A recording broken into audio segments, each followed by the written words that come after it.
Hello friends, welcome back Spain news channel நண்பர்களே. தற்போது அரசியல் களத்தில் சூடு பிடிக்கிற மாதிரி ஒரு முக்கியமான நியூஸ் ஆனது வெளியாயிருக்கு.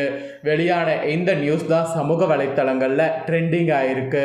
ஸோ என்ன நியூஸ் அப்படின்னு பார்த்தீங்கன்னு வச்சுக்கோங்களேன், விஜய் முதல்வரானது எனக்கு சத்தியமாக பொறாமை இல்லை, ஆனால் நான் இதுக்காக தான் அவரை சந்திக்கலை அப்படிங்கிற மாதிரி நடிகர் ரஜினிகாந்த் ஓப்பனாக விளக்கம் அளித்திருக்கிறாரு.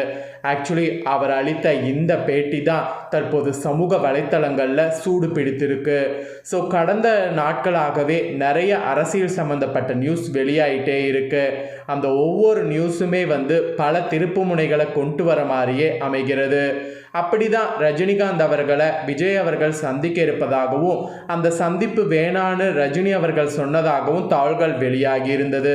இதனால் சினிமா வட்டாரங்கள்லேயும் சரி, அரசியல் வட்டாரங்கள்லேயும் சரி ஒரு பெரிய பதட்டமானது நிலவி வந்தது. ஏன் ரஜினிகாந்த் அவர்கள் விஜய் அவர்களை சந்திக்கலை, அப்படி என்ன பிரச்சனை, ஏன் அவர் எதுவுமே சொல்லலை இது வரைக்கும் அப்படிங்கிற மாதிரி பல கேள்விகள் எழுந்திருந்தது. இந்த சூழ்நிலையில தான் அதுக்கு விடை தெரிகிற விதமாக இப்போ விஜய் அவர்களுக்கு நடிகர் ரஜினிகாந்த் அவர்கள் ஓப்பனாக சில விஷயங்களை குறிப்பிட்டிருக்கிறாரு. அவர் குறிப்பிட்ட அந்த விஷயங்கள் தான் சிஎம் சாருக்கும் வீடியோவாக போயிருக்கு, அதே சமயம் நம்மளுக்கும் பார்த்தீங்கன்னு வச்சுக்கோங்களேன் வெளியாயிருக்கு. ஸோ அப்படி ரஜினி அவர்கள் ஓப்பனாக என்ன சொல்லியிருக்காங்க அப்படிங்கிறத தான் இப்போ இந்த வீடியோவில் விளக்கமாக சொல்ல போகிறேன். ஸோ என்னங்கிறத வாங்க பார்க்கலாம். நடிகர் ரஜினிகாந்த் இன்னைக்கு போயஸ் கார்டனில் செய்தியாளர்களை சந்தித்து கடந்த சில நாட்களாக தன்னை சுற்றி பரவி வந்த அரசியல் சர்ச்சைகள் மற்றும் விமர்சனங்களுக்கு நேரடியாக விளக்கம் அளித்துள்ளார். குறிப்பாக நடிகர் விஜய் அரசியலில் பெரிய வெற்றி பெற்ற பிறகு ரஜினிகாந்த் அவருக்கு உடனடியாக வாழ்த்து தெரிவிக்கவில்லை என்பதை வைத்து சமூக வலைத்தளங்களில் பல்வேறு விமர்சனங்கள் கிளம்பியிருந்தது. அதற்கெல்லாம் சேர்த்துதான் தற்போது ரஜினிகாந்த் நேரடியாக பதிலளித்திருப்பது மீண்டும் பரபரப்பை ஏற்படுத்தியிருக்கு. ஆக்சுவலி தமிழக அரசியல் களத்தில் விஜயின் வெற்றி பெரிய பேசும் பொருளாக மாறிய நிலையில் ரஜினிகாந்த் வாழ்த்து சொல்லாதது ஏன், அரசியலிருந்து விலகிய பிறகு விஜயுடைய வெற்றி கொள்ள முடியவில்லை என்ற கேள்விகள் தொடர்ந்து எழுந்தது. சிலர்லாம் இதை நேரடியாக பொறாமையோடு இணைத்து பேசியிருந்தாங்க. குறிப்பாக விஜய்க்கு வாழ்த்து தெரிவிக்காம முன்னாள் முதல்வர் மு.க. ஸ்டாலினை சந்தித்து வாழ்த்து தெரிவித்ததையே சிலர் ஒப்பிட்டு விமர்சித்திருந்தனர். விஜய் வெற்றி பெற்றது ரஜினிக்கு பிடிக்கவில்லை, அதே துறையிலிருந்து வந்த நடிகர் அரசியலில் சாதித்தால் மன வருத்தம் என்ற கருத்துக்களும் சமூக வலைத்தளங்களில் பரவியது. இந்த சூழ்நிலையில தான் செய்தியாளர்களிடம் பேசிய ரஜினிகாந்த் இந்த விமர்சனங்களை தெளிவாக மறுத்துள்ளார். விஜய் அரசியலில் வெற்றி பெற்றது எனக்கு பொறாமைன்னு சொல்கிறாங்க, சத்தியமாக அப்படி ஒன்றும் கிடையாது. அவர் என்னுடைய துறையிலிருந்து வந்திருக்கிறார், அவர் மீது நான் எப்படி பொறாமைப்பட முடியும் என்று கேள்வி எழுப்பியுள்ளார். அதோடு விஜயின் வெற்றியை தம் வியப்போடு பார்த்ததாகவும் அவர் கூறியுள்ளார். எனக்கு ஆச்சரியம் கலந்த மகிழ்ச்சி தான் இதில் இருந்ததோ தவிர பொறாமை இல்லை.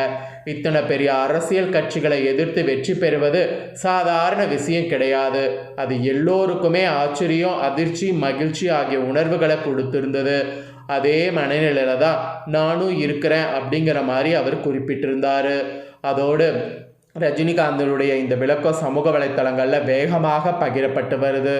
பலரும் இத்தனை நாள் பேசப்படாத விவாகரத்துக்கு இப்போது நேரடி பதில் கிடைத்துவிட்டது என்று கருத்து தெரிவித்து அதுக்கு பதிலும் அளித்துட்டு இருக்கிறாங்க.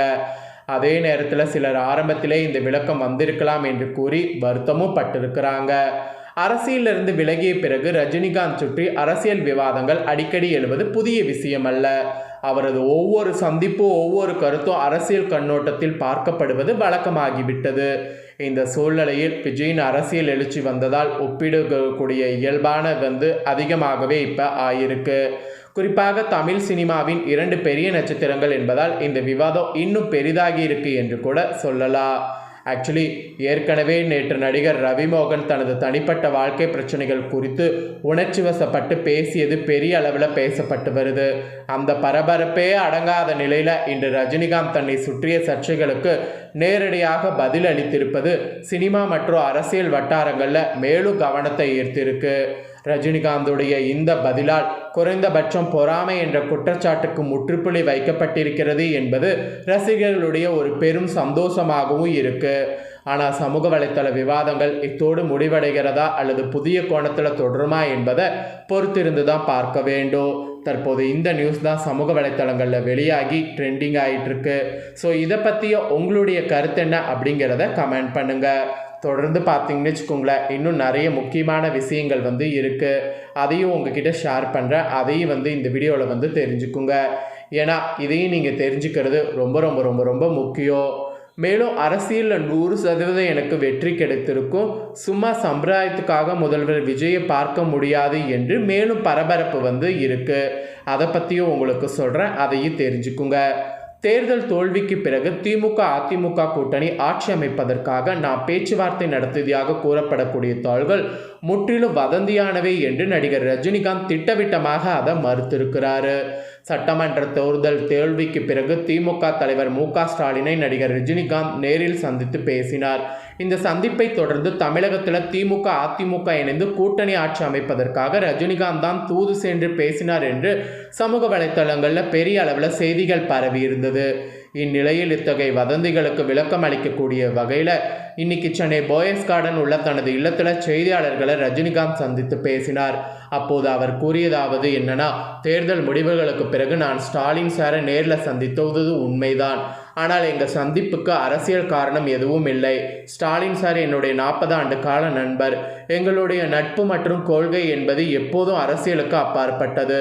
முதலமைச்சர் விஜய்க்கும் எனக்கும் இடையில் ஜெனரேஷன் கேப் உள்ளது. எனக்கும் அவருக்கும் சுமார் 25 வயது வித்தியாசம் இருக்கு.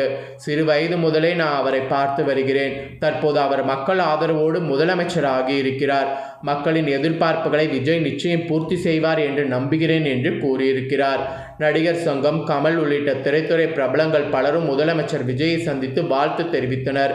ஆனால் சும்மா சம்பிரதாயத்திற்காக போய் ஒருவரை பார்ப்பது எனக்கு பிடிக்காத ஒன்று.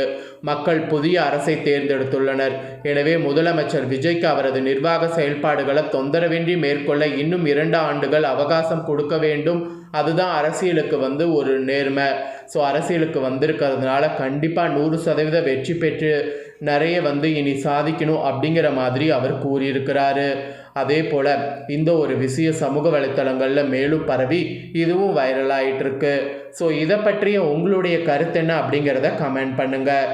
மெயினாக ரஜினிகாந்த் அவர்கள் இன்னைக்கு பேசியது மக்களிடையே ஒரு பெரிய ஒரு பரபரப்பை ஏற்படுத்தியிருக்கு. ஸோ ரஜினி அவர்களே இதை சொன்னதுனால நிறைய பேர் ஓகே, ஸோ காரணம் இதுதான் இருக்கும் அப்படிங்கிற மாதிரி நிறைய பேர் புரிந்து செயல்படுறாங்க.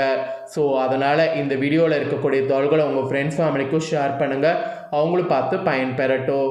இதே போல் புதிய அப்டேட்டான நியூஸை உடனுக்குடனே தெரிந்து கொள்ள மறக்காமல் நம்ம சேனலை சப்ஸ்கிரைப் பண்ணுங்கள். கூட பெல் பண்ண ப்ரெஸ் பண்ணுங்கள். அதை பண்ணிட்டீங்கன்னா இனி நான் போகிற மற்ற அப்டேட்டான எல்லா வீடியோஸும் உடனுக்குடனே தெரிந்து கொள்ளலாம். ஸோ மறக்காமல் பண்ணுங்கள். நெக்ஸ்ட்டு வேறு ஒரு வீடியோவில் வந்து உங்களை சந்திக்கிறேன். நன்றி, வணக்கம்.